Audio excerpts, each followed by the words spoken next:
नमः शिवाय। राधे कृष्णा। कनकधारा स्तोत्र यानी स्वर्ण अर्थात धन की वर्षा करने वाला मंत्र और स्तोत्र, जिसकी रचना भगवान शिव के अंशावतार आदिगुरु शंकराचार्य ने की थी। इस स्तोत्र का पाठ शुक्रवार, पूर्णिमा के दिन, दिवाली और संभव हो तो नियमित करना चाहिए। जो लोग कनकधारा स्तोत्र का पाठ करते हैं उनके घर देवी लक्ष्मी धन की वर्षा करती हैं। कनकधारा स्तोत्र देवी लक्ष्मी को आकर्षित करने वाला मंत्र है। कहते हैं इसका पाठ करने से व्यक्ति को धन धान्य की कोई कमी नहीं रहती है। देवी लक्ष्मी कनकधारा स्तोत्र का नियमित और हर शुक्रवार को पाठ करने वाले को धनवान और ऐश्वर्यवान बना देती है। यह देवी लक्ष्मी को आकर्षित करने वाला स्तोत्र है, जिसकी रचना एक विशेष परिस्थिति में आदिगुरु शंकराचार्य ने की थी।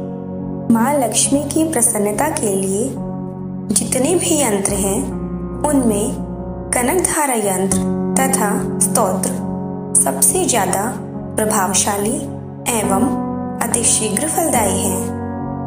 आइए पूरी श्रद्धा के साथ कनकधारा स्तोत्र का पाठ करते हैं, वो भी हिंदी में। महालक्ष्मी नमस्तुभ्यं, महालक्ष्मी नमस्तुभ्यं, नमस्तुभ्यं महालक्ष्मी नमस्तुभ्यं। जैसे भ्रमरी अधखिले कुसुमों से अलंकृत तमाल तरों का आश्रय लेती है, उसी प्रकार जो प्रकाश श्री हरि के रोमांच से सुशोभित श्री अंगों पर निरंतर पड़ता रहता है तथा जिसमें संपूर्ण ऐश्वर्य का निवास है, संपूर्ण मंगलों की अधिष्ठात्री देवी भगवती महालक्ष्मी का वह कटाक्ष मेरे लिए मंगलदायी हो। महालक्ष्मी नमस्तुभ्यं, नमस्तुभ्यं महालक्ष्मी नमस्तुभ्यं। जैसे भ्रमरी महान कमल दल पर मंडराती रहती है, उसी प्रकार जो श्री हरि के मुखारविंद की ओर बराबर प्रेम पूर्वक जाती है और लज्जा के कारण लौट आती है, समुद्र कन्या लक्ष्मी की वह मनोहर मुग्ध दृष्टिमाला मुझे धन संपत्ति प्रदान करे। महालक्ष्मी नमस्तुभ्यं, नमस्तुभ्यं महालक्ष्मी नमस्तुभ्यं। जो संपूर्ण देवताओं के अधिपति इंद्र के पद का वैभव विलास देने में समर्थ है, मधुहंता श्री हरि को भी अधिकाधिक आनंद प्रदान करने वाली है तथा जो नीलकमल के भीतरी भाग के समान मनोहर जान पड़ती है, उन लक्ष्मी जी के अधखुले नेत्रों की दृष्टि क्षण भर के लिए मुझ पर थोड़ी सी अवश्य पड़े।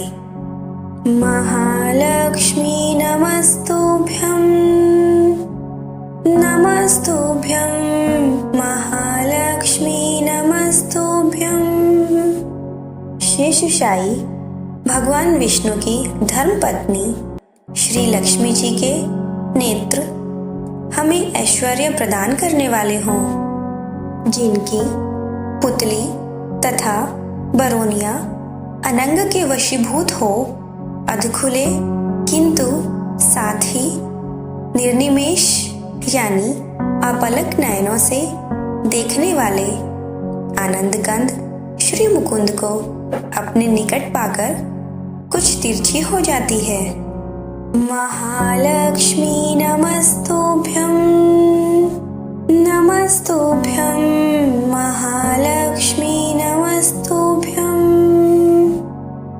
जो भगवान मधुसूदन के कौस्तुभमणि मंडित वक्षस्थल में इंद्र नीलमयी हारावली सी सुशोभित होती है तथा उनके भी मन में प्रेम का संचार करने वाली है, वह कमल कुंज वासिनी कमला की कटाक्ष माला मेरा कल्याण करे। महालक्ष्मी नमस्तुभ्यं, नमस्तुभ्यं, महालक्ष्मी नमस्तुभ्यं। जैसे मेघों की घटा में बिजली चमकती है, उसी प्रकार जो कैटभ शत्रु श्री विष्णु के काली मेघमाला के श्याम सुंदर वक्षस्थल पर प्रकाशित होती है, जिन्होंने अपने आविर्भाव से भृगु वंश को आनंदित किया है तथा जो समस्त लोकों की जननी है, उन भगवती महालक्ष्मी की पूजनीय मूर्ति मुझे कल्याण प्रदान करे। महालक्ष्मी नमस्तुभ्यं, नमस्तुभ्यं, महालक्ष्मी नमस्तुभ्यं। समुद्र कन्या कमला की वह मंद, अलस, मंथर और अर्धोन्मिलित दृष्टि, जिसके प्रभाव से कामदेव ने मंगलमय भगवान मधुसूदन के हृदय में प्रथम बार स्थान प्राप्त किया था, यहाँ मुझ पर पड़े। महालक्ष्मी नमस्तुभ्यं, नमस्तुभ्यं, महालक्ष्मी नमस्तुभ्यं।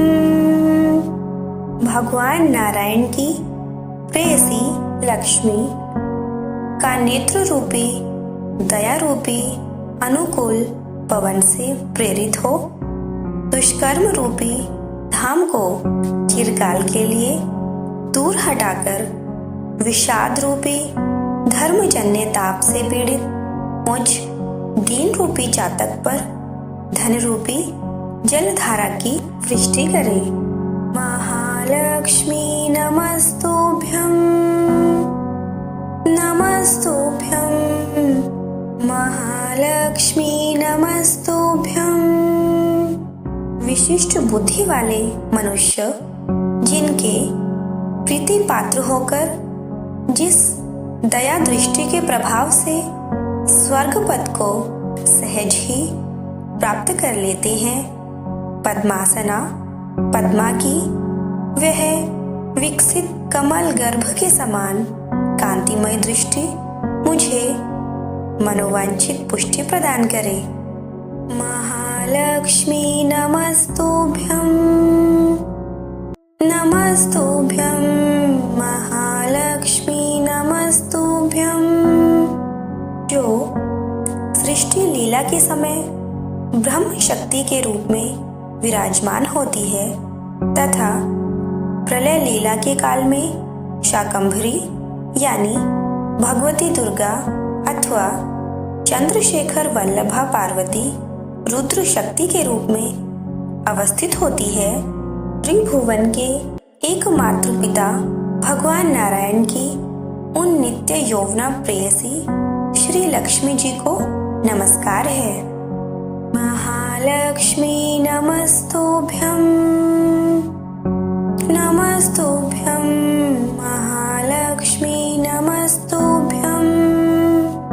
मातः शुभ कर्मों का फल देने वाले श्रुति के रूप में आपको प्रणाम है।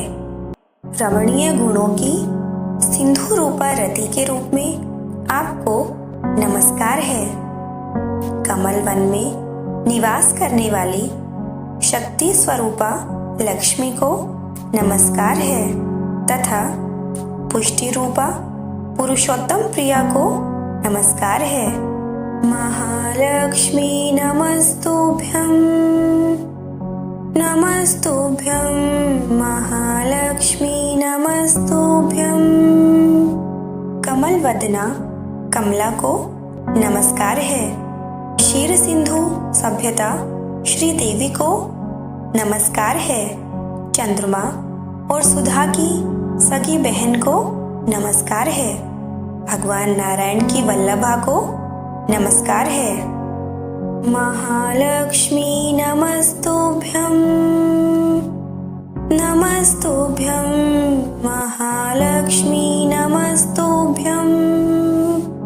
कमल सदृश नेत्रों वाली माननीय माँ, आपके चरणों में किए गए प्रणाम संपत्ति प्रदान करने वाले, संपूर्ण इंद्रियों को आनंद देने वाले, साम्राज्य देने में समर्थ और सारे पापों को हर लेने के लिए सर्वथा उद्यत हैं। वे सदा मुझे ही अवलंबन दें, अर्थात मुझे ही आपकी चरण वंदना का शुभ अवसर सदा प्राप्त होता रहे। महालक्ष्मी नमस्तुभ्यं, नमस्तुभ्यं महालक्ष्मी नमस्तुभ्यं। जिनके कृपा कटाक्ष के लिए की गई उपासना उपासक के लिए संपूर्ण मनोरथों और संपत्तियों का विस्तार करती है। श्री हरि की हृदयेश्वरी, उन्हें आप लक्ष्मी देवी का मैं मन, वाणी और शरीर से भजन करता हूँ। महालक्ष्मी नमस्तुभ्यं, नमस्तुभ्यं महालक्ष्मी नमस्तुभ्यं। भगवती हरिप्रिया, तुम कमल वन में निवास करने वाली हो। तुम्हारे हाथों में नीला कमल सुशोभित है। तुम अत्यंत उज्जवल वस्त्र, गंध और माला आदि से सुशोभित हो। तुम्हारी झांकी बड़ी मनोरम है। त्रिभुवन का ऐश्वर्य प्रदान करने वाली देवी, मुझ पर प्रसन्न हो जाओ।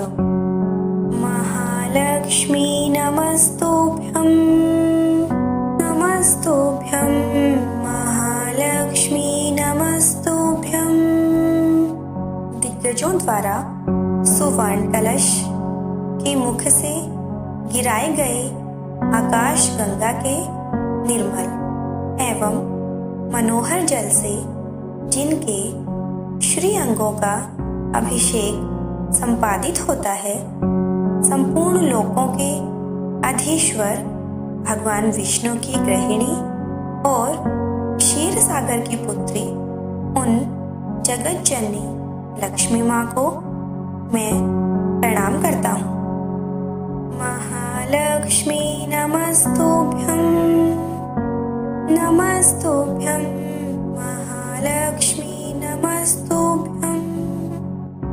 कमल नयन केशव की कमनीय कामिनी कमले, मैं अकिंचन यानी दीनहीन मनुष्य में अग्रगण्य हूँ। अतएव तुम्हारी कृपा का स्वाभाविक पात्र हूँ। तुम उमड़ती हुई करुणा की बाढ़ की तरह तरंगों के समान कटाक्षों द्वारा मेरी ओर देखो। महालक्ष्मी नमस्तुभ्यं, नमस्तुभ्यं महालक्ष्मी नमस्तुभ्यं। जो मनुष्य इन स्तुतियों द्वारा प्रतिदिन वेदत्रयी स्वरूपा त्रिभुवन जननी भगवती लक्ष्मी की स्तुति करते हैं, वे इस भूतल पर महान गुणवान और अत्यंत सौभाग्यशाली होते हैं तथा विद्वान पुरुष भी उनके मनोभावों को जानने के लिए उत्सुक रहते हैं। महालक्ष्मी नमस्तुभ्यं,